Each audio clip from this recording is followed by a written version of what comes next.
Praise the Lord.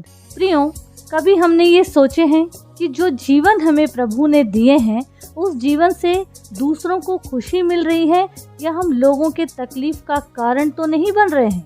क्योंकि आज लोग अपने दिल का भड़ास से अपने दिल में भरी हुई बातों को बाहर निकाल कर लोगों को दुख में या कष्ट में या कहा जाए दुविधा में डाल रहे हैं। और जब देखते हैं कि बात बिगड़ गई है या सामने वाला कष्ट में चला गया, डिप्रेशन में चला गया या मुश्किल में पड़ गया है, तब उनके पास एक शब्द क्या होता है, सॉरी। या फिर क्या बोलेंगे कि ये बात तो हमने मजाक में बोले थे। प्रियो, हमको ये समझना है आज हमारी गिनती कहीं मूर्खों में या उन मूढ़ लोगों में तो नहीं आ रही है, या कहा जाए कि जो लोग ऐसा काम करते हैं उनमें हमारा नाम तो शामिल नहीं है। अगर ऐसा है तो अपने जीवन से तुरंत इन आदतों को दूर करें, क्योंकि अगर हम वचन से देखें तो वचन क्या कहता है।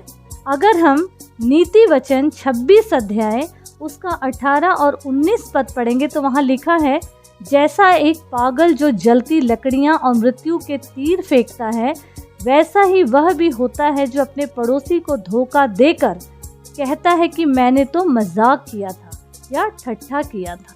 प्रियो, हमको ये समझना है कि बाइबल ऐसे लोगों के लिए एक शब्द क्या बोलती है, पागल।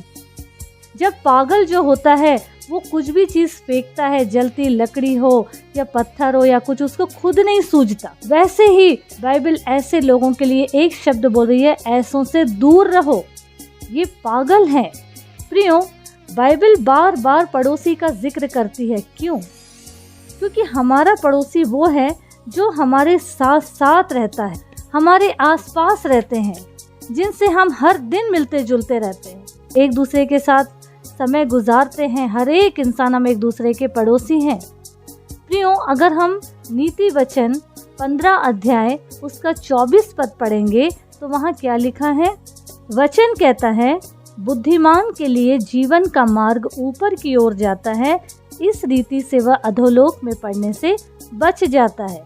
अगर परमेश्वर ने हमें बुद्धि दिए हैं प्रियो, तो उसका उपयोग करना है और समझदारी से काम लेना है, क्योंकि वचन कहता है बुद्धिमान के लिए जीवन का मार्ग ऊपर यानी कि स्वर्ग की ओर जाता है।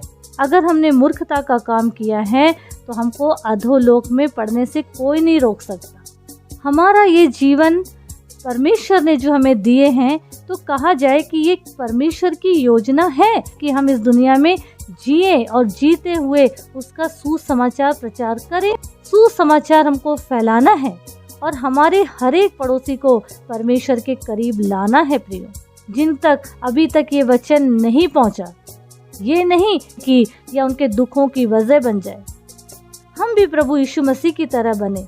जिस तरह हम अगर वचन से देखें, लूका रचित सुसमाचार उसका 4 अध्याय उसका 42 से लेके 44 तक अगर हम पढ़ेंगे तो वचन क्या कहता है। वचन कहता है, जब दिन हुआ तो वो निकलकर एक जंगली जगह में गया और भीड़ की भीड़ उसे ढूंढती उसके पास आई और उसे रोकने लगी कि हमारे पास से ना जा। परंतु उसने उनसे कहा, मुझे और नगर में भी परमेश्वर के राज का सुसमाचार सुनाना अवश्य है, क्योंकि मैं इसीलिए भेजा गया हूँ। और वह गलील के आराधनालयों में प्रचार करता रहा।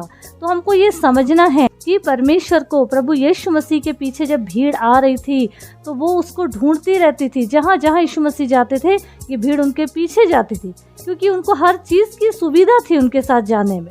लेकिन जब वो उसको ढूंढते ढूंढते प्रभु के पास पहुँचे वो भीड़, तो उन्होंने क्या कहा कि हम तुझे कहाँ कहाँ नहीं ढूंढे और हम तुझे ढूंढकर आज तेरे पास पहुँच गए। और उसको दूसरे जगह जाने से रोकने लगी और क्या कहने लगे कि हमारे पास से मत जाओ।